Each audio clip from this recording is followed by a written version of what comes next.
Solo hay un Dios, una verdad, una misión. Hoy este mundo clama por salvación. Hay un amor que nos transforma, y un poder que nos libera, y una paz que el mundo no da.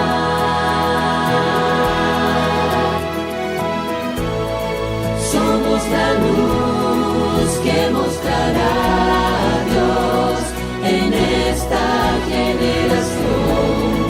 Somos la voz que anunciará a Jesús, la gran esperanza, el camino y salvación, el amor que cubre al mundo, la vida y la verdad, la única esperanza. Solo hay un Dios, una verdad, una misión. Hoy este mundo clama por salvación. Hay un amor que nos transforma, y un poder que nos libera, y una paz Que el mundo no da.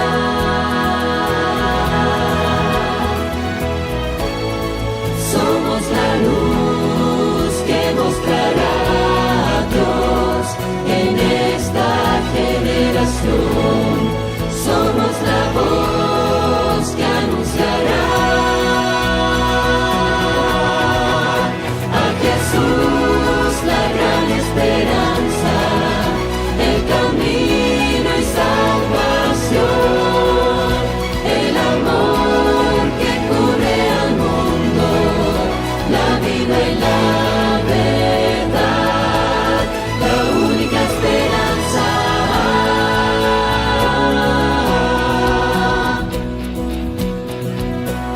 Si te amamos en unidad, el mundo entero te conocerá. Si te amamos en unidad, el mundo entero te conocerá. A Jesús, la gran esperanza, el camino y salvación, el amor que cura, la vida y la verdad, la única esperanza.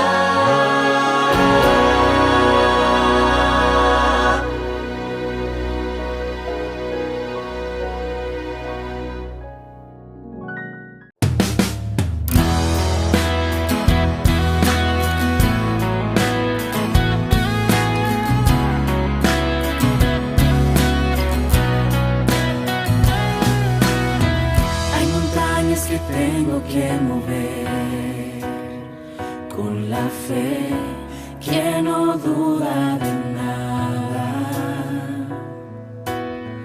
Hay batallas que tengo que vencer con la fe que camina sobre agua. Ojos necesitan ser abiertos,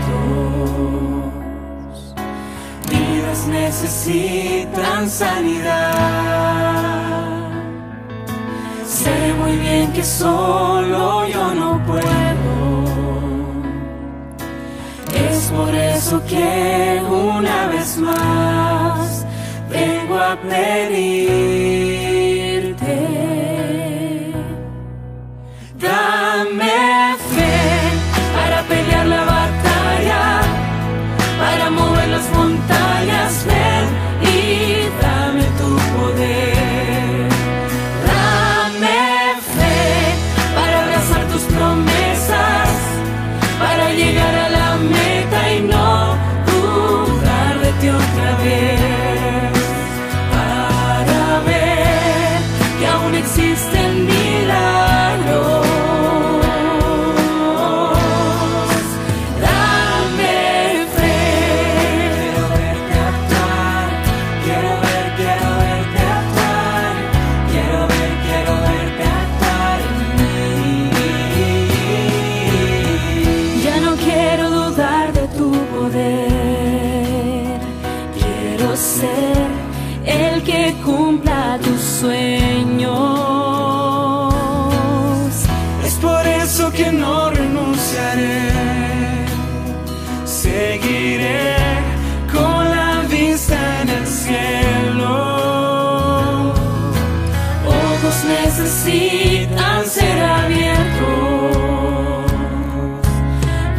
almas necesitan sanidad.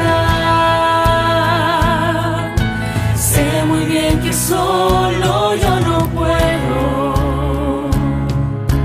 Es por eso que una vez más vengo a pedirte.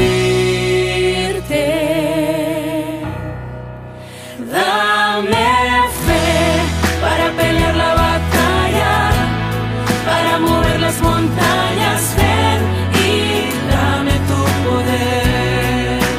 Dame fe para abrazar tus promesas, para llegar a la meta y no dudar de ti otra vez, para ver que aún existen milagros. Dame fe para pelear la batalla, para mover las montañas. Ven y dame tu poder. Dame fe para abrazar tus promesas, para llegar a la meta y no dudar de ti otra vez, para ver que aún existen milagros. Dame fe. Quiero verte actuar, quiero verte actuar, quiero verte actuar en mí. Dame fe. Quiero verte actuar, quiero verte actuar, quiero verte actuar en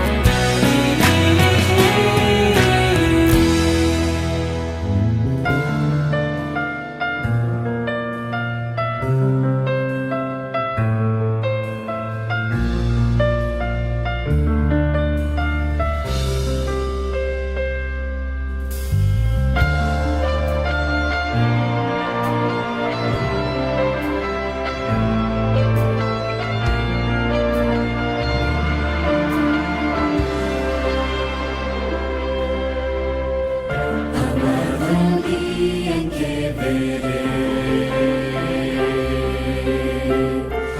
una pequeña luz brillar, y esa luz aumentará. Millares de ángeles serán. Yo creo sí que Él volverá y que muy pronto yo iré a un nuevo cielo, un nuevo hogar. Por siempre estaré feliz, yo viviré. Veré a Jesús.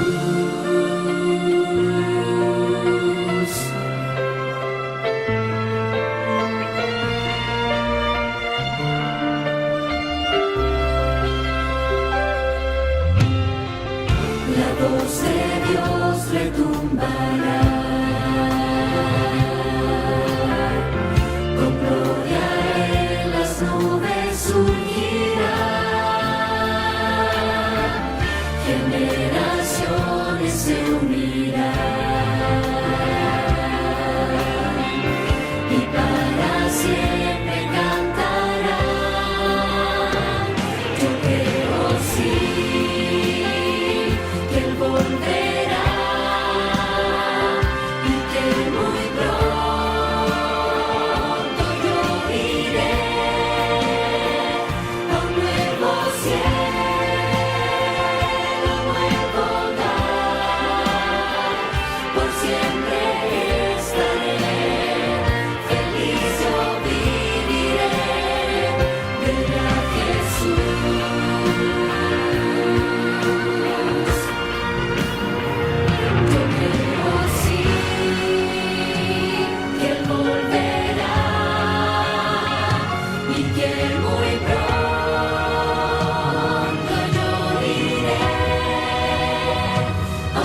Iglesia, ¿cómo están ustedes?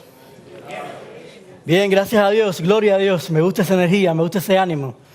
Déjenme decirles algo. Yo sé que ustedes, como dicen en inglés, you didn't sign up for this. Ustedes no pidieron un pastor que fuera llorón, pero yo creo que me he vuelto más llorón que nadie, yo creo, en este momento. Llevo varios sábados, yo creo que desde que he comenzado la serie a fin de conocerle, es que tú no puedes conocer a Dios y no ser movido por Dios. Tú no puedes conocer el amor que tiene Dios hacia ti y quedarte inmóvil y que tu corazón no sienta nada. Y lo pudimos ver hoy con el canto, gracias, de verdad, gloria a Dios por ese canto. Es uno de mis cantos favoritos, porque el amor de Dios es así, sin condición. No hay nada que pueda parar el amor de Dios, no hay pared que pueda detenerlo, no hay cadena que Él no pueda romper, solamente para alcanzarte a ti. También le quiero dar gracias a Dios por el grupo de alabanza. Si esta es su casa, todo el que tiene que venir aquí se tiene que sentir como en casa. Y me encanta que adoremos en inglés, en portugués, en español, en diferentes idiomas, en chino. Gloria a Dios por eso. Gloria a Dios por eso. Que cada persona se pueda sentir identificado y pueda alabar a Dios. Gloria a Dios por ese grupo. Quiero también decirles dos cositas bien rápido. Una, esta tarde tenemos el programa de adopción para todos los jóvenes universitarios que están acá y también para los miembros de la iglesia. Vengan porque hay programa de adopción. Es bien importante, un programa que es súper importante para nosotros y también para los estudiantes. Yo les quiero pedir disculpas de antemano porque yo no voy a poder estar con ustedes en el programa de adopción. La niña mía está cantando por el coro de CA y hoy está cantando el día entero. Ella estaba en una iglesia, yo voy a estar predicando acá y no puedo estar con ella. Pero le prometí que en la tarde iba a estar con ella en la iglesia que iba a cantar. Así que no quiero faltar la promesa con ella, ya que un sábado anterior estuve todo el día acá en la iglesia y no pude estar con ella en sus cantos. Pero bueno, voy a venir después de regreso lo más pronto que pueda porque tenemos asamblea de iglesia. Así que después del programa de adopción vamos a tener asamblea de iglesia. Y bueno, vamos hacia adelante con nuestro tema de hoy. Vamos a orar un momentico antes de comenzar. Padre bueno que estás en los cielos. Señor, te alabamos y te glorificamos, Señor, porque tú eres maravilloso. Gracias por ese amor que tú nos muestras, Padre. Gracias porque cada vez que abrimos tu palabra, lo único que podemos encontrar es un Dios de amor, que nos amas desde el Génesis, que nos creaste, hasta el Apocalipsis en el día que vengas a buscarnos, Dios. Y así nos seguirás amando por toda la eternidad, Dios. En este momento, Padre, solo te quiero pedir que quites de mí toda gloria humana, Dios. Que no me vaya a gloriar por nada de lo que diga, porque estas no son mis palabras, sino la tuya. Vamos a abrir tu palabra en este momento y que seas tú el que nos puedas manifestar tu voluntad a través de ella, Dios. Todo te lo pedimos y te lo agradecemos en el nombre de Jesús. Amén. Como ustedes saben, la serie que hemos estado viendo es a fin de conocerle. Porque todo el propósito de estudiar la Biblia es para conocer a Dios. La Biblia Dios nos la dejó para que sepamos qué hacer y qué no hacer, o para estar peleando unos por otros para ver cuál es nuestra doctrina verdadera y cuál es la doctrina que es falsa. Dios dejó su palabra para que los conozcamos a Él. Porque no podemos tener una relación con una persona o con un ser que no conocemos. Cuando nosotros nos casamos con nuestra persona que vamos a vivir toda la vida, no nos casamos con nadie que no conocemos. Tenemos que dedicar tiempo a invertir, a relacionarnos con ella, a conocer sus gustos, a conocer todas las cosas que nos van a mantener unidos por la eternidad. Y lo mismo pasa con Dios. Ahora, el tema que quiero tratar con ustedes es el siguiente. Cuando no entiendas, busca la revelación del carácter de Dios. En otras palabras, a Jesucristo. Mi niña, ella tiene ahora, la más chiquita de nuestras hijas, tiene 11 años. Pero ella aprendió, desde que entró a la escuela, ella aprendió muy bien a quién tenía que buscar cuando tenía dudas. Cuando ella comenzó a dar matemáticas, y ella comenzó a ir a donde estaba yo para que yo le aclarara sus dudas de matemáticas, inmediatamente se dio cuenta de que yo era la persona equivocada. Así que hoy en día, cuando ella tiene un problema de matemáticas, ella no va donde estoy yo. Ella va directico a su madre, que es profesora de matemáticas, y ella le va a aclarar todas sus dudas. Ahora, en cambio, cuando ella tiene un problema que tiene que leer un párrafo, leer un libro y hacer un reporte de ese libro y tiene que interpretar lo que dice el libro, entonces ella sabe que no puede ir a su mamá, porque su mamá lo único que tiene en la cabeza son números, así que tiene que ir a su papá. Y su papá la va a ayudar a interpretar y a hacer su párrafo. Mi niña, desde chiquitica, ella pudo entender y saber a quién tenía que ir cuando no entendía. Pero nosotros somos grandes, somos adultos y todavía nos cuesta trabajo entender a quién tenemos que ir cuando no entendemos. Y cuando nosotros abrimos la palabra de Dios y hay algo que no entendemos, tenemos que aprender de que no se trata de ir a otro ser humano como yo. No se trata de ir a mi papá, a mi abuelito, a mi maestro, a mi pastor o al teólogo más grande de la iglesia o del cristianismo. Se trata de ir al que escribió la palabra, que es a Dios. ¿Y quién mejor que Jesucristo, que fue el carácter de Dios? El que reveló plenamente quién era el Padre. Y eso es lo que quiero compartir con ustedes en esta mañana. El sábado último que estuvimos, que fue cuando la nieve, no muchas personas pudieron venir, pero estuvimos hablando acerca de los principios del gobierno y la ley de Dios, que son los mismos tanto en el cielo como acá en la tierra, cuando Dios creó este mundo. Y esos principios están en 1 Corintios 13, del 4 al 7, y dicen: el amor es paciente y bondadoso, no es celoso, no es orgulloso, respeta la libertad, no se irrita, no guarda rencor, no se alegra de la injusticia, se alegra de la verdad. Nunca se da por vencido, jamás pierde la fe, siempre tiene esperanzas y se mantiene firme en toda circunstancia. Esos son los principios del gobierno de Dios y son los principios de la ley de Dios. Y fueron los mismos principios que le dio al hombre para que tuviera en esta tierra. Ahora, ¿qué pasa? La ley, también estuvimos viendo que la ley no fue hecha para beneficio de Dios o mantener su autoridad, sino para el bien de sus criaturas. Fue Satanás el que se ha encargado de meter la idea de que Dios creó su ley para beneficio del mismo. De que Dios creó su ley para que entonces pueda ser un Dios autoritario y jerárquico, donde todos tenemos que obedecer lo que Él dice, porque Él es tu creador y Él merece tu total obediencia. Ese no es el Dios que manifiesta Jesucristo. Dios quiere que sus seguidores les presten un servicio que solamente es motivado ¿por qué? Por amor. Y el amor no se impone, el amor no se exige, el amor se da simplemente, libremente, y se contagia. Ahora, otra cosa que vimos fue que el propósito de la ley es dar guía y protección perfecta a todo aquel que vive en ella.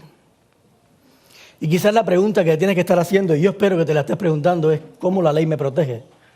Porque si constantemente estamos escuchando que la ley me condena, entonces ¿en qué momento la ley me puede proteger a mí?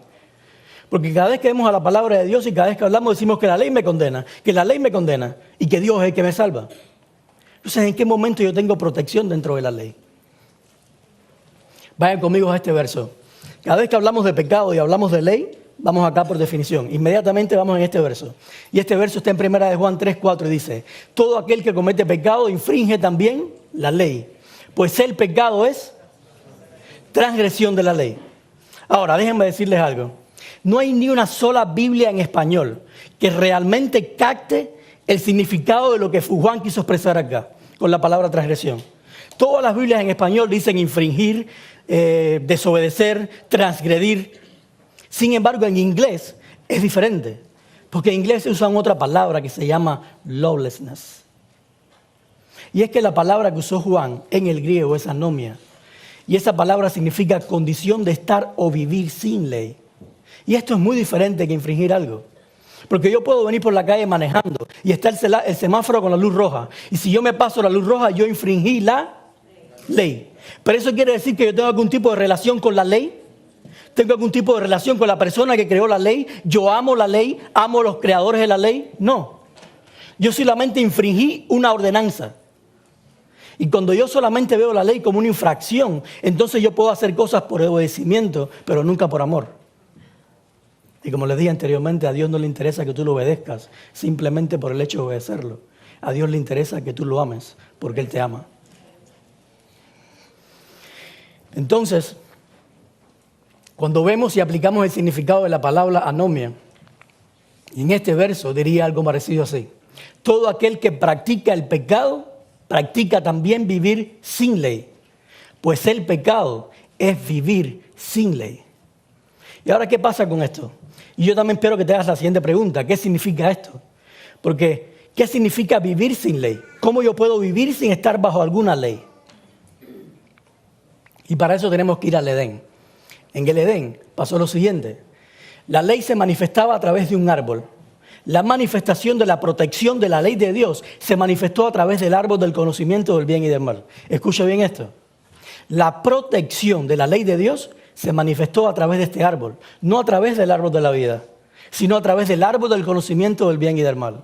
Porque como vimos en el sermón anterior, Dios le dio al hombre todas las cosas, le dio toda la tierra para que la tuviera, y se reservó para él un solo árbol. Y al reservarse este árbol, le estaba dando la oportunidad al hombre de aplicar los principios de libertad. Porque el hombre tenía que respetar la libertad de Dios de adueñarse o de quedarse con un árbol mientras él tenía toda la tierra en su dominio. Y eso es poner en práctica el amor.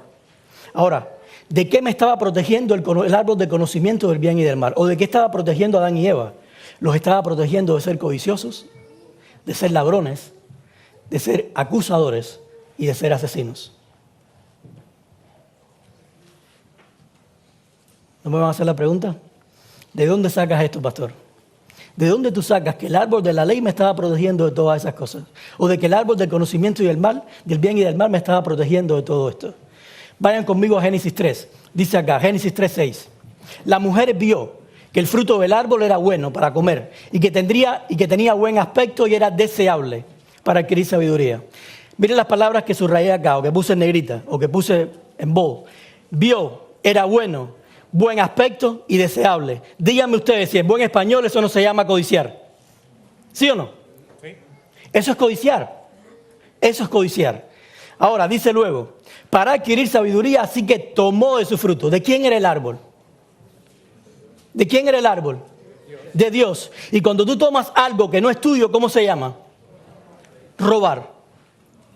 Sigue diciendo también Génesis 3. Dice, luego le dio a su esposo.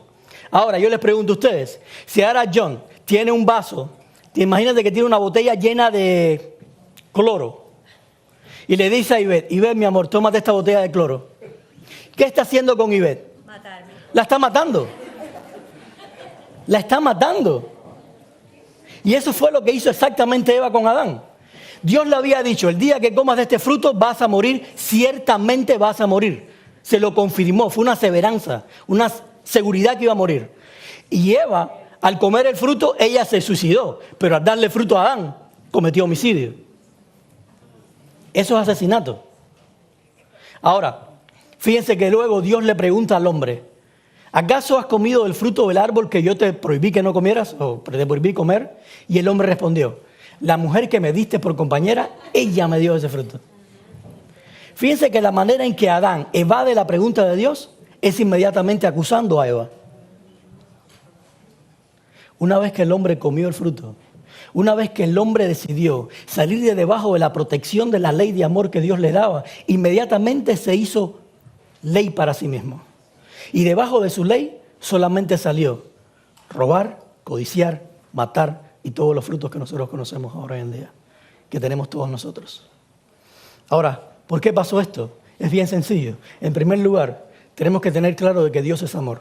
Y si Dios es amor, eso significa que ni tú ni yo somos amor. Y que ni tú ni yo podemos producir amor. Por lo tanto, nosotros tenemos que tener una dependencia de aquel que es amor para que en nosotros se pueda manifestar también el amor. Número 2, si Dios es amor, entonces la ley de Dios es también amor. Y si yo decido vivir o salir de la protección de la ley de Dios, que es amor, cuando yo me salga y comience a vivir bajo mí mismo, bajo mi propia protección, como yo no soy amor, lo que soy es lo diferente al amor. Y el amor es vida, según la palabra de Dios. Y si yo no soy vida, entonces soy muerte. Y todo lo que produzco es muerte. En otras palabras, cuando yo me salgo de la protección que me da la ley de amor de Dios, inmediatamente me convierto en una bomba de tiempo, donde me destruyo yo y destruyo a las personas que están alrededor mío. Y eso fue exactamente lo que hizo Lucifer en el cielo. Una vez que Lucifer salió y dejó quitar la vista de Dios y se empezó a mirar a él mismo, él se hizo ley para sí mismo. Él se convenció a proteger a él mismo bajo su propia ley e inmediatamente se destruyó él y destruyó a todos los ángeles que estaban alrededor de él. Y no solo a todos los ángeles, sino que comenzó a todos los mundos para destruir a todas las demás personas. Ahora, al salir de la protección de la ley de amor, me vuelvo egoísta, ladrón, codicioso y todas las cosas que tú y yo somos hoy en día. Si Adán y Eva no hubieran participado de ese fruto, si hubieran respetado la libertad que tenía Dios de adueñarse o de quedarse con ese árbol para él, no existiría nunca ni lo que es el homicidio, ni lo que es robar, ni lo que es la maldad, ni ninguna de las cosas que nosotros conocemos. Ahora, vayan conmigo a Romanos 3, 10 al 18. Vamos a leer directamente de acá. No lo puse en la pantalla porque es muy largo, así que vamos a leerlo acá nosotros. Romanos 3, del 10 al 18. Cuando lo tenga me dicen amén para saber. Amén, ok. Adelante. Romanos 3, del 10 al 18. Y dice, pues está escrito, no hay justo ni aun uno. No hay quien entienda, no hay quien busque a Dios. Todos se desviaron, se echaron a perder. No hay quien haga lo bueno, ni aun uno. Sepulcro abierto es su garganta, con sus lenguas urden engaños. Veneno de áspides hay en sus labios. Su boca está llena de maldición y amargura. Sus pies se apresuran a derramar sangre. Quebranto y desventura hay en sus caminos. No conocen camino de paz, no hay respeto de Dios ante sus ojos. ¿Y qué es lo que estaba haciendo Pablo acá? Pablo estaba describiendo lo que es un hombre que vive fuera de la ley de Dios. Un hombre que vive fuera de la protección que te da la ley de Dios. En otras palabras, estaba describiendo un hombre de pecado. Nos estaba describiendo a todos nosotros. Y yo les pregunto a ustedes rapidito, según lo que acabamos de leer, comiencen a decir características de un hombre de pecado. ¿Qué características vimos ahí? Mentiroso. ¿Qué más? Amargura, egoísta, calumniador. ¿Qué más? Asesino, no entiende, no puede entender a Dios. ¿Se dan cuenta de todo lo que estamos hablando? ¿Se dan cuenta de todas las características que estamos diciendo de un hombre de pecado? Ahora, las características del hombre de pecado que yo puse acá fueron injustos, sin entendimiento, orgulloso, malo, chismoso, mentiroso, venenoso, maldiciente, amargo, presto a destruir, asesino, quebrantado, desventurado, o que todo le sale mal, problemático o conflictivo, sin respeto, sin temor de Dios. Estas son todas las características que Pablo describió que tú y yo tenemos, porque somos pecadores y decidimos vivir bajo nuestra ley. Ahora, dice este texto, el que practica el pecado es ¿de quién? ¿Por qué el que practica el pecado es el diablo?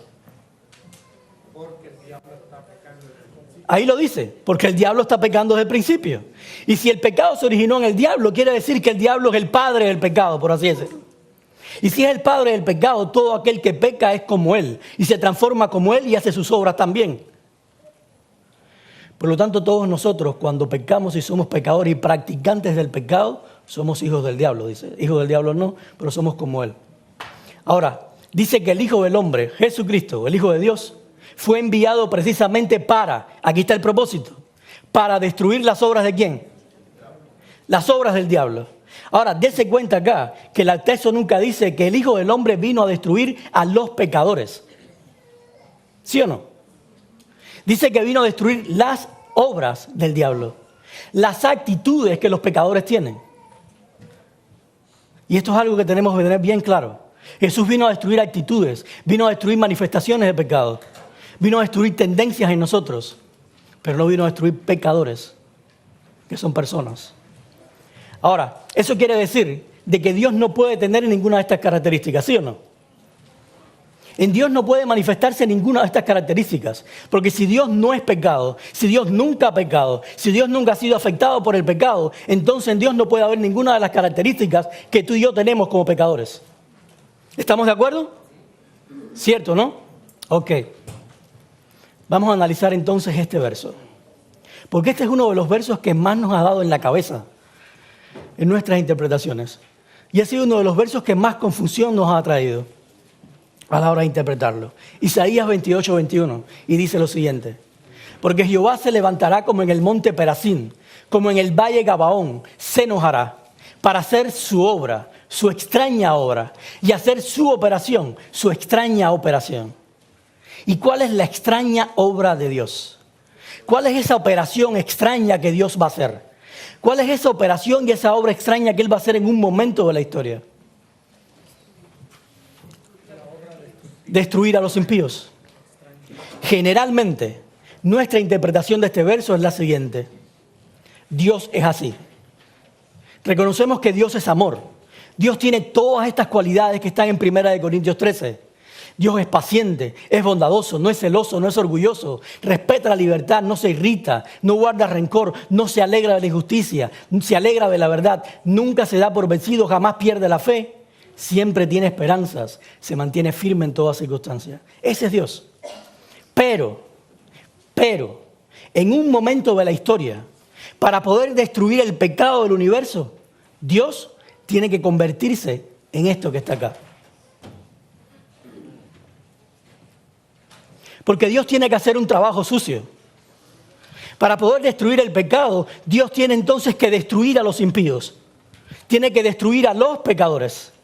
Y cuando una persona mata una vez, ¿en qué se convierte?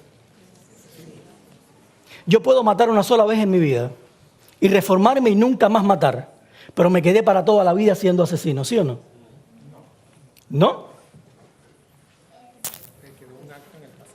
Pero soy un asesino. Por ejemplo, la persona que es un molestador de niños, va, lo cogen preso, lo agarra preso la policía, le pone un cartel y lo pone en el internet, molestador de niños. Molestó niños una sola vez y puede que más nunca moleste niños, pero donde quiera que vaya él tiene que llegar y anunciar, yo soy un molestador de niños. O fui un molestador de niños. Porque algo que tú haces en un momento en tu vida no quita que tú lo vuelvas a poder hacer en el futuro. Porque tú y yo somos pecadores. Ahora, si yo digo de que Dios es 99% bueno, 99% amor, pero tiene un % en que Él va a hacer algo diferente a eso, yo estoy diciendo que Dios es completamente el otro. Dios se convierte en ese 1%. Si Dios, para erradicar la maldad del mundo, tiene que usar los mismos medios de Satanás en algún momento, entonces ese no es el Dios de la Biblia. Y les explico por qué. ¿Se acuerdan el título del tema? Cuando no entiendas, busca a quién. Busca a Jesucristo, al carácter de Dios. Jesús en la cruz. Cuando Jesús murió en la cruz, en algún momento para Jesús derrotar a Satanás en la cruz, ¿empleó alguna de las características que están acá? De hecho, Jesús dice, o Pablo dice, en nombre de Jesús, venced el bien, venced con el bien el. Somos nosotros los que constantemente, para vencer el mal, tratamos de ganar características del mal. Por ejemplo, ¿a cuántos de ustedes les gusta el boxeo? O lucha, o cualquier otro tipo de deporte así físico. Si hay una competencia, si hay una pelea buena, una pelea de esta de pay-per-view, que tienes que ver los boxeadores, ¿qué hace el boxeador antes de entrar al ring de boxeo? Comienza a estudiar a su contrincante. Se pasa todo el tiempo posible estudiando los movimientos del contrincante. Porque mientras más yo conozca a mi enemigo y cómo pelea mi enemigo, yo quizás pueda combatirlo con sus mismos actos. Esas son estrategias humanas. Pero Dios, para vencer el mal, nunca tiene que usar el mal. Dios vence el mal con el bien y solamente el bien. Eso es lo que dice la palabra de Dios. Y eso fue lo que hizo Jesucristo en la cruz. Y si lo hizo Jesucristo en la cruz, y Jesucristo es el carácter vivo de Dios, entonces mi Padre que está en los cielos, al final del tiempo va a hacer exactamente lo mismo. Es una obra extraña, o es una obra que parece extraña para un Dios al que se le considera ser un Dios amoroso. Sin embargo, una obra así es muy natural para nosotros. Somos nosotros los que constantemente tenemos una vida donde las personas nos comienzan a hacer algo y nos hacen daño y aguantamos por un tiempo, pero hasta un límite, y después de ese límite nosotros arremetemos contra esa persona. ¿Sí o no? ¿Acaso está en la historia de todos nosotros? Les voy a contar un poquito de mí, rápido. Mi papá es una de esas personas que yo le puedo decir que es un pan de Dios. Mi papá nunca ha tenido problemas con nadie. Desde que lo conocí hasta ahora, que ya tengo 40 años, voy a tener 40 años, nunca he conocido a mi papá pelear físicamente con nadie, ni verbalmente. Ustedes saben que el cubano es una persona que es bien, como que demasiado energético, ¿verdad? Y en un juego de dominó, jugando tantos hombres dominó, habiendo a veces tragos y alcohol y todas esas cosas, y le hacían una mala jugada a mi papá, o le hacían una trampa, mi papá nunca se levantó por encima de otra persona a buscar pelea con alguien. Es una de esas personas que evitan los conflictos a toda costa, tanto verbal como físicamente. Mi mamá es un poquito diferente. No pelea con nadie, pero es más acalorada que mi papá. Sin embargo, yo nací todo lo contrario. Ni soy como mi papá y pasé a mi mamá. Porque yo no soy una persona que busca el conflicto físico. Yo trato de evitar el conflicto físico lo más posible. Pero tengo una mala tendencia de cuando tú me dices algo, inmediatamente no puedo quedarme callado. Y yo me acuerdo cuando era un muchacho en la escuela, las profesoras me decían algo y inmediatamente yo les soltaba para atrás a la profesora. Ni la pensaba, no tenía ni que pensarlo, era algo automático. Esas personas, ¿te has visto cuando un niño habla mucho que le dicen, tú tenías que ser abogado? Así me decían a mí. porque yo no las pensaba. Era una respuesta automática en mí. Y siempre traté de evitar el conflicto físico. Yo nunca he sido una persona que pelea físicamente. Siempre traté de evitar el conflicto físico en todo lo más que pude. Pero un día me acuerdo que estábamos en un grupo de amigos así en el barrio, todos sentados en la calle. Y todos éramos muchachos de la misma edad. Éramos todos más o menos del mismo tamaño. Pero había uno de esos chicos que siempre crece más que todos. Y todos éramos así. Y él era la que así. Pero era un muchacho inocentón. No era un muchacho malo ni nada por el estilo. Era bien inocente. Pero parece que en ese grupo, en el día, empezaron uno de ellos. Sabes que en un grupo siempre hay uno que es el hostigador, ¿verdad? Y comenzó a hostigarlo a él. Y parece que le puso tanto en la cabeza que él le empezó a agarrar conmigo. Y empezó a sentirse mayor que yo, más grande que yo, y empezó a hacer lo que nosotros llamamos bullying. Empezó a molestarme, y yo lo aguanté, y aguanté. Y hubo un momento en que me separé del grupo y me fui para mi casa. Cuando me fui para mi casa, como yo escuchaba que todos gritaban, ¡ah, cobarde, gallina, todas esas cosas. La cosa es que cuando yo fui a mi casa, pero no para quedarme en mi casa. Yo fui a mi casa a buscar un palo de escoba y salí afuera con un palo de escoba. Y hice que el muchacho más grande corriera toda la manzana entera con un palo de escoba. Porque yo no podía hacerle nada. Él era más grande que yo. Era mucho más fuerte que yo. Yo tenía que buscar un método en que yo pudiera inhabilitarlo a él. Ese soy yo. Ese tipo de obra extraña, donde tú en un momento tienes que parar de ser lo que tú eres para hacer otra cosa. Eso es del hombre. Eso no es de Dios. Recuérdense ustedes que Dios en la creación, en el Génesis, Dios creó al hombre a su imagen y semejanza. Dios no es a la imagen y semejanza mía. Yo soy a su imagen y semejanza. Y eso es muy diferente. Dice Elena esto. Y quiero aclarar algo con ustedes. Cuando yo cito a Elena White, no es porque yo diga que Elena White está por encima de la palabra de Dios. Para nada. Para mí Elena de White es una de las mejores comentadoras de la Biblia. Así como lo es cualquiera de los comentaristas de la Biblia, cualquier estudiador de la Biblia, o como cualquiera de nosotros que podemos estudiar la Biblia y hacer un comentario. Sin embargo, hay muchos textos que están en la palabra de Dios y ella lo explica de una manera que es bien claro para nosotros. Y ella dice lo siguiente acá. Estudiar a Cristo, estudiar su carácter, rasgo por rasgo. Fíjense que ella no se detiene en decir estudien su carácter. Ella especifica y dice, vayan en detalle en el carácter de Dios. Profundicen en el carácter de Dios. Traten de conocer lo más que puedan, rasgo por rasgo. Él es nuestro modelo, que no se nos impide. Él es nuestro modelo que se nos pide que copiemos en nuestra vida y caracteres. Pues de otro modo, dejamos de representar a Jesús, pero presentaremos ante el mundo una copia falsa. ¿Qué quiere decir? Cuando yo no estudio el carácter de Dios, cuando yo no miro rasgo por rasgo quién es Dios, cuando yo no me dedico a conocer a Dios, yo voy a estar representando de Él o al mundo una copia falsa, una copia que no es el verdadero Dios. Por eso es tan importante estudiar el carácter de Dios, conocer quién es Dios.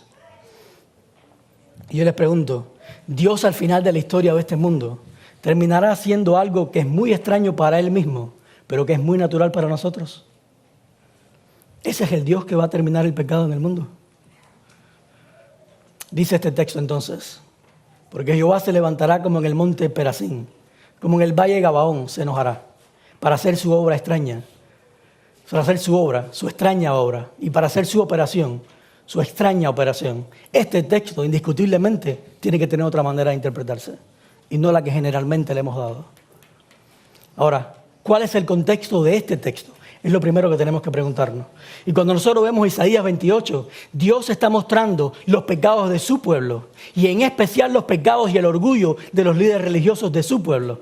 Dios les estaba diciendo, ustedes son mi pueblo, ustedes son los que están supuestos a dar mi imagen al mundo, pero ustedes no se han detenido a conocerme a mí, por lo tanto están dando una imagen de mí que es completamente diferente a mí. Ustedes son el medio por el cual el mundo me va a conocer a mí, pero ustedes están dando a conocer a otra persona que no soy yo. Eso es lo que les está diciendo Dios acá. Y luego Dios les dice qué es lo que Él va a hacer. Y lo primero que empieza diciendo lo que va a hacer con ellos es lo siguiente. Él dice, por eso dice el Señor Omnipotente, yo pongo en Sión una piedra probada, piedra angular y preciosa. Y yo les pregunto a ustedes, ¿quién es esa piedra? Jesús. Jesús es esa piedra. Dice, con el propósito de que sea un cimiento firme. Ahora, ¿qué es lo que estaba diciéndole Dios? yo voy a plantar en medio de ustedes, en medio de su ciudad, una piedra. Y esa piedra la voy a levantar bien en alto. Y cada uno de ustedes se va a subir dentro de esa piedra o encima de esa piedra para que sea su cimiento. Para que ustedes se puedan sostener en ella, encima de ella. Porque dice, el que confíe en esa piedra no andará desorientado. Ahora miren esto. La nueva versión interamericana, que fue la que yo usé, dice, el que confíe en ella no andará desorientado o confundido. Cuando ves en la versión Nueva Biblia Viva, dice, el que crea en esa piedra jamás tendrá que huir otra vez. Pero cuando tú miras the Orthodox Jewish Bible, dice, the believer should not panic.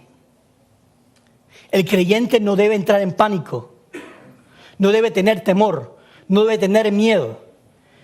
¿Qué está diciendo Dios acá?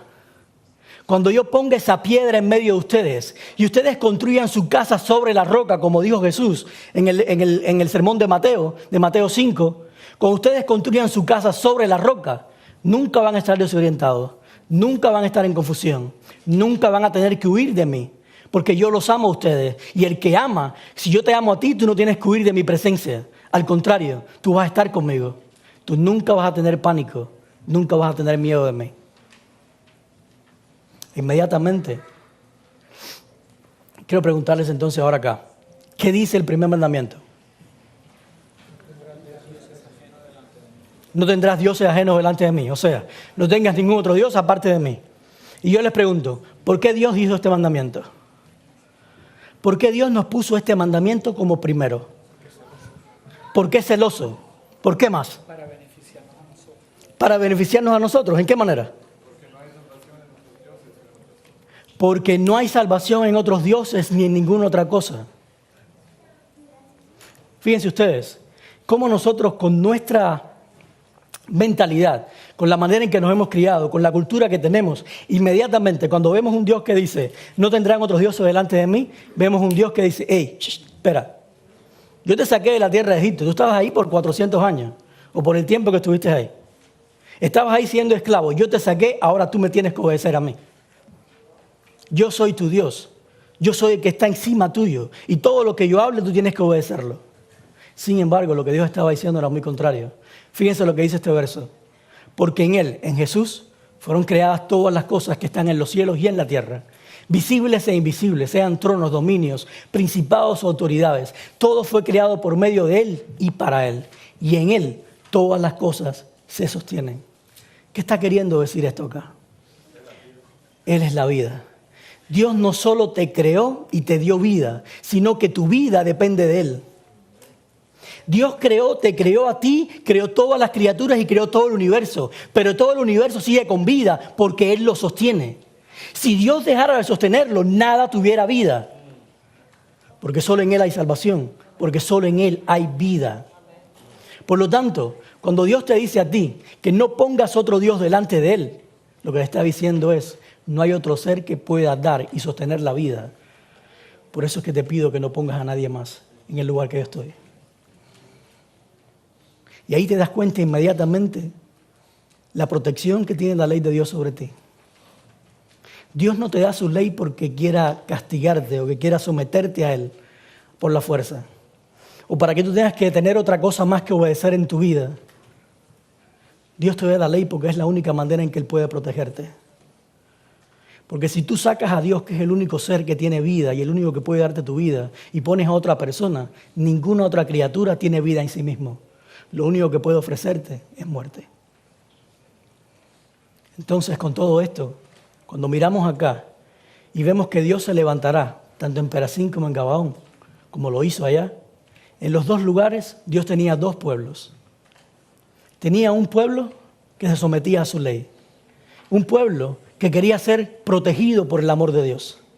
Y tenía otro pueblo que no quería someterse a esa ley, sino que quería someterse a su propia ley. Y cuando Dios tiene un pueblo que quiere someterse a su ley y quiere su protección, y quiere otro pueblo que no quiere su protección, ¿qué puede hacer Dios? Simplemente dejar ir a uno y quedarse con el otro. No puede hacer absolutamente nada. Nosotros escuchamos que hay un texto en la Biblia que Pedro describe al diablo como un león rugiente buscando a quien devorar, ¿sí o no? Pero a veces no captamos la magnitud de lo que estaba diciendo Pedro. Cuando tú tienes un león rugiente buscando a quien devorar, tienes un león que no va a perder la menor oportunidad que tenga para devorarte. Si ahora tú y yo estamos dentro de esta iglesia y ese león rugiente está fuera de las puertas de la iglesia y tú lo ves que se asoma en cada una de las ventanas constantemente, buscando la manera de entrar. Pero nosotros aquí adentro determinamos abrir las puertas y no dejar entrar que Dios nos proteja a través de su ley, sino que decidamos abrir las puertas. ¿Qué es lo que va a pasar? El león no va a perder la oportunidad y va a entrar y te va a morder tan pronto pueda. Y eso es exactamente lo que hace el diablo. Eso fue exactamente lo que pasó en Perazín y en Gabaón. Dios tuvo que dejar ir a uno de sus pueblos y a uno de sus hijos que no querían su protección. Ahora, quizás te pregunte qué significa la palabra enojará, porque enojar no entra dentro del carácter de Dios. Y cuando tú buscas en hebreo, esta palabra es ragaz, y esta palabra puede significar lo mismo, enojarse, como también puede significar tembloroso, inquieto, perturbado, movido por el dolor, molesto, angustiado. ¿Cómo yo sé lo que quiere decir? El contexto me va a decir. Y en el contexto de todo esto, no pega un Dios enojado y airado, sino un Dios que está dolido y sufriendo porque uno de sus hijos no quiere su protección. Dice, acá una de las interpretaciones que hace Elena White, dice, se me mostró que los juicios de Dios no vendrían directamente del Señor sobre ellos, sino de esta manera. Ellos se colocan más allá de ¿qué? De su protección.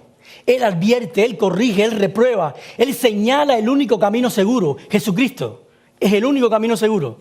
Luego, si aquellos que han sido el objeto de su cuidado especial, o sea, todos nosotros, si aquellos que han sido objeto de su cuidado especial siguen su propio curso, independientemente del Espíritu de Dios, tras repetidas amonestaciones, si eligen su propio camino, entonces Él no encargará a sus ángeles que impidan los decididos ataques de Satanás contra ellos. Dios te da toda la protección del cielo, pero Él nunca te la va a imponer. Si tú no la quieres, Él no te la va a obligar. Porque eso sería violentar su amor. Eso sería no respetar tu libertad. Y parte del amor de Dios es respetar nuestra libertad y nuestras decisiones. Es el poder de Satanás lo que está obrando en el mar y en la tierra, trayendo calamidades y angustia, barriendo multitudes para asegurarse de su presa. Tormenta y tempestad, tanto por mar como por tierra, ocurrirán porque Satanás ha descendido con gran ¿qué? Con gran ira. Él está obrando. Él sabe que su tiempo es corto. Y si Él no es refrenado, veremos manifestaciones más terribles de su poder de lo que jamás hayamos imaginado, hayamos soñado. Ese es el león rugiente que está buscando a quien devorar. Ese es el único que hace daño en este mundo y en todos los lugares. ¿Cuál es entonces la obra extraña de Dios? La obra extraña de Dios es simplemente que Dios se tenga que apartar y convertirse en un extraño para sus propios hijos por tal de respetar la libertad que les dio al crearlos. La obra extraña de Dios es una obra extraña para nosotros, pero no para Dios. Porque en el amor de Dios esto cabe perfectamente. Es en mi amor donde no cabe de que yo tenga que apartarme de mi hijo y respetar su decisión. Porque todos los que estamos acá que somos padres, si vemos a nuestro hijo chiquito con un cuchillo en la mano, ¿qué es lo primero que nosotros hacemos? Saltar encima de él y quitarle el cuchillo, ¿sí o no? Pero eso no es amor, aunque nosotros pensemos que sí. El amor de Dios sobrepasa todo eso. Y el amor de Dios te deja que tengas el cuchillo en la mano porque es tu decisión. Y Dios no te lo puede arrebatar de la mano porque tú decidiste tenerlo en la mano. Y si tú decides enterrártelo, Él te lo tiene que dejar porque es tu decisión. ¿Se acuerdan ustedes la parábola del hijo pródigo? Para los que no conocen la historia, era un hijo que le dijo a su padre, dame todo el dinero que me corresponde de mi herencia y yo me voy a ir. El padre sabía perfectamente que al darle el dinero al hijo, le costaba incluso la vida de su hijo. Porque lo que iba a hacer el hijo con ese dinero afuera, podía hasta costarle su propia vida. Si hoy en día nuestros hijos nos piden toda la herencia y dicen me voy a ir de la casa y me voy a ir con todo este dinero, nosotros sabemos que es muy probable que nuestro hijo nunca vuelva a casa más, con vida. Porque lo mismo puede usar el dinero para drogas que puede usarlo para otras 20.000 cosas más que les pueden costar su propia vida. Sin embargo, en la parábola, Dios o el Padre nunca mandó a su sirviente a darle dinero al hijo, sino que él mismo fue y le entregó el dinero al hijo. Porque ese es Dios. Dios siempre va a respetar tu decisión, sea cual sea.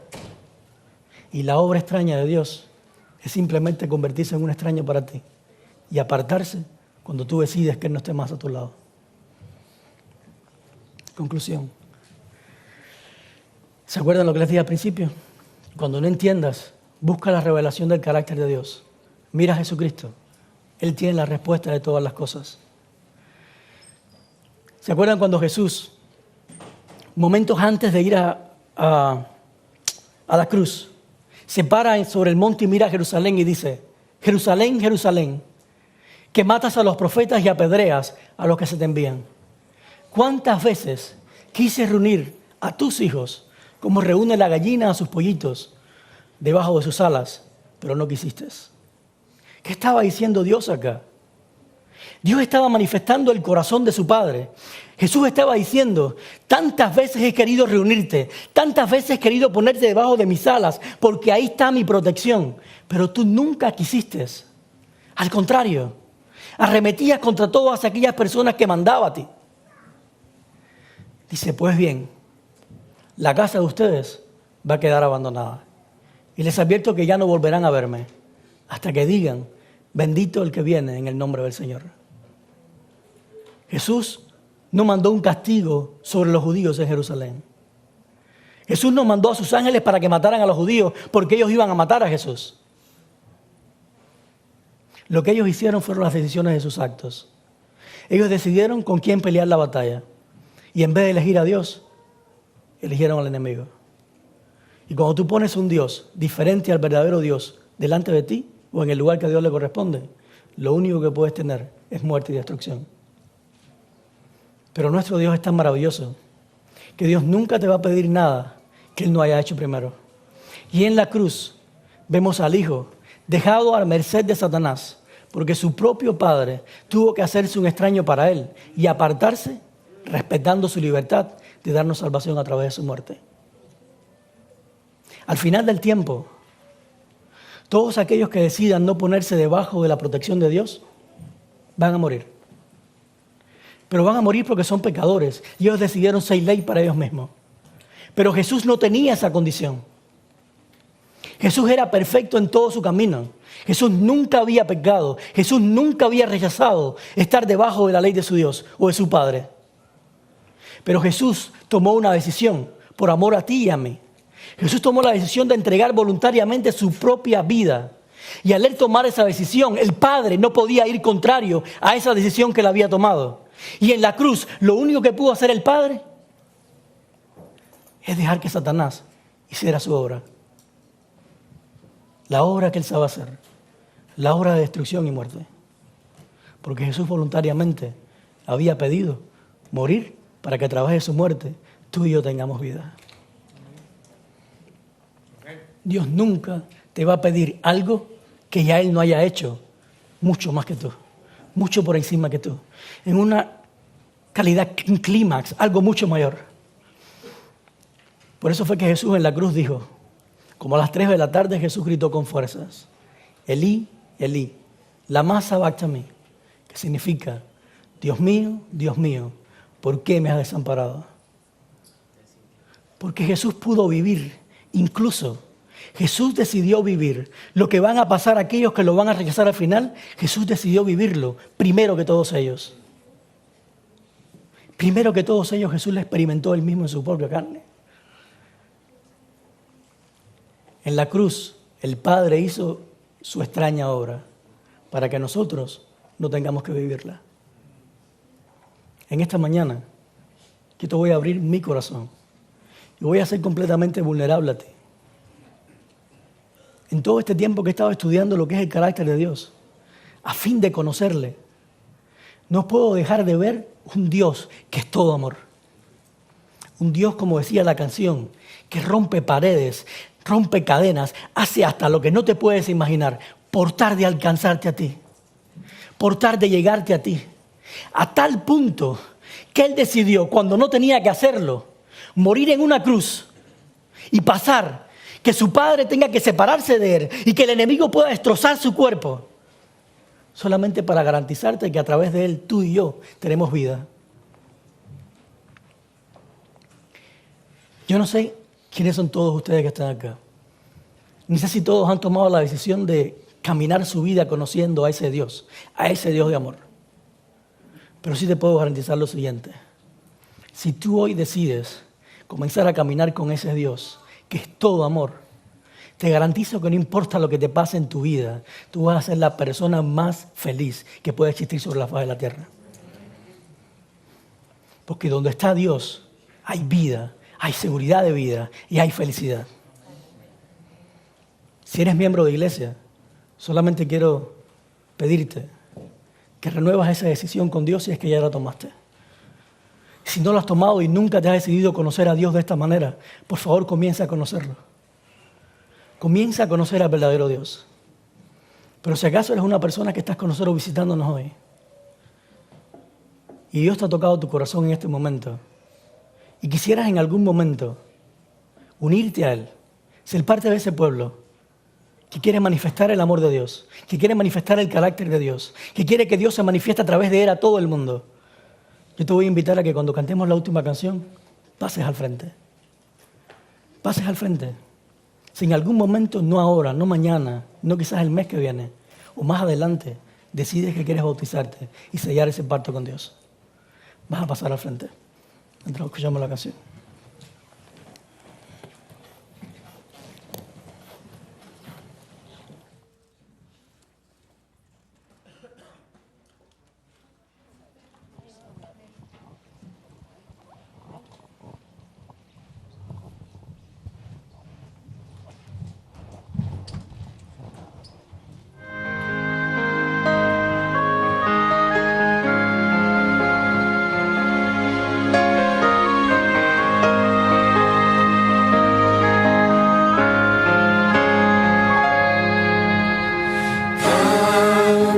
Cosas que angustian mi vida, malas decisiones que me hacen llorar. Ya mi vida no tiene sentido, solo existo y necesito vivir. Conocer de Jesús es todo lo que quiero.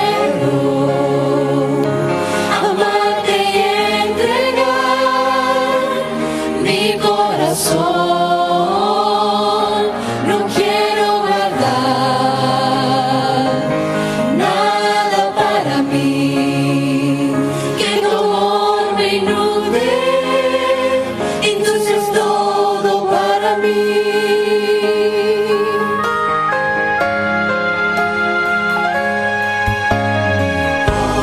Hoy me postro y clamo tu nombre.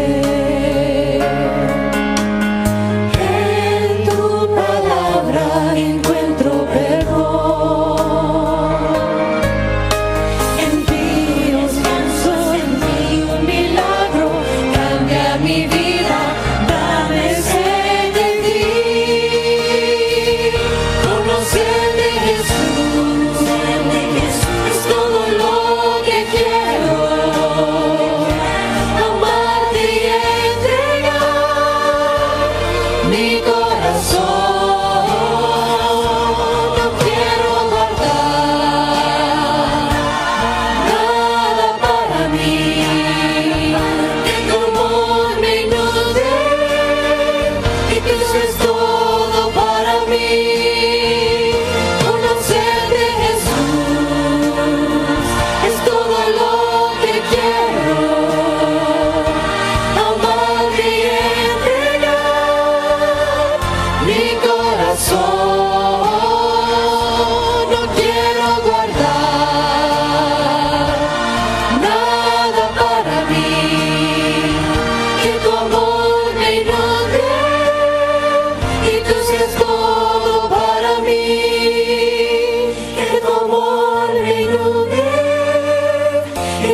Yo no sé si todavía estás sentado y eres una persona que todavía no ha dado ese paso. Pero voy a apelar a ti una vez más. Y voy a seguir apelando aunque no lo hagas hoy. Voy a seguir orando por ti y por cada uno de los que están acá. No solamente para que decidas hoy, a pesar de que has vivido un cristianismo y que has sido bautizado en la iglesia, para que decidas comenzar a conocer a ese Dios. Pero también si no lo has hecho nunca, si nunca has dado ese paso, voy a seguir rogando para que hoy decidas hacerlo. Pero si no eres parte de este grupo todavía, o de ese grupo que quiere estar cuando venga Jesús y que Jesús manifieste su carácter a través de ti, voy a seguir rogando para que en algún momento tú te puedas parar y puedas dar ese paso al frente y puedas venir y tomar esa decisión. Vamos a orar. Padre bueno que estás en los cielos. Señor, gracias porque cuando decimos Padre bueno, podemos realmente confiar en la plenitud de esa palabra, Dios. Porque tú eres todo bueno, Dios. No hay una sola mancha de pecado en ti, Señor. Cuando tú dices que tú eres un Padre de amor, tú no eres igual a nuestros padres. Tú eres completamente diferente a nuestros padres, a las experiencias que hemos tenido con nuestros padres. Dios, tu amor sobrepasa todo entendimiento, como dices en tu palabra. Son cosas que no podemos entender, pero te agradecemos por amarnos de esa manera, Dios. Porque gracias a ese amor es que nosotros podemos estar con vida hoy, Señor. Gracias a que tú nunca nos abandonaste, a pesar de que nosotros te dimos la espalda. Gracias a que tú nunca volteaste la cara, a pesar de que te escupíamos, a pesar de que te hemos apedreado, a pesar de que te hemos abofeteado, Dios. Gracias porque nunca has dejado de amarnos y nunca vas a dejar de amarnos. Aún cuando tomemos la decisión de venirnos lejos de ti, aún cuando tomemos la decisión de salir de debajo de tu protección, tú nunca vas a dejar de amarnos, Dios. Y la obra extraña, esa extraña obra, te duele más a ti que cualquiera de nosotros. Porque tú eres nuestro Padre de amor, Señor. En este momento mira a tu iglesia. Aquí estamos tus hijos, Señor. Hemos venido delante de ti porque queremos que comenzar a vivir y a caminar contigo, con ese Dios de amor. No queremos seguir con un Dios que tiene manchas dentro de él. No queremos seguir caminando con un Dios que pueda arremeter con nosotros en cualquier momento cuando le fallamos. Queremos comenzar a vivir con el verdadero Dios, con el Dios que tú nos revelaste a través de tu Hijo Jesucristo, Señor. Es por eso que si llevamos tantos años en la iglesia y nunca hemos conocido a ese Dios, por favor, a través de tu Espíritu, revélanos a ese maravilloso Dios. Amén. Y si hay alguna persona, Señor, en esta mañana, que en su corazón todavía está luchando, que todavía tiene temor de dar el paso al frente, porque siempre le ha mostrado un Dios que es completamente diferente. Señor, dale la fuerza para que no dude y no tenga miedo, sino que se suba sobre esa roca que tú has puesto, porque encima de esa roca, Dios, no hay confusión, no hay temor y nunca más va a tener que huir. Padre, te damos las gracias y simplemente podemos suplicar delante de ti. Tómanos como enteramente tuya. En el nombre de Jesús. Amén.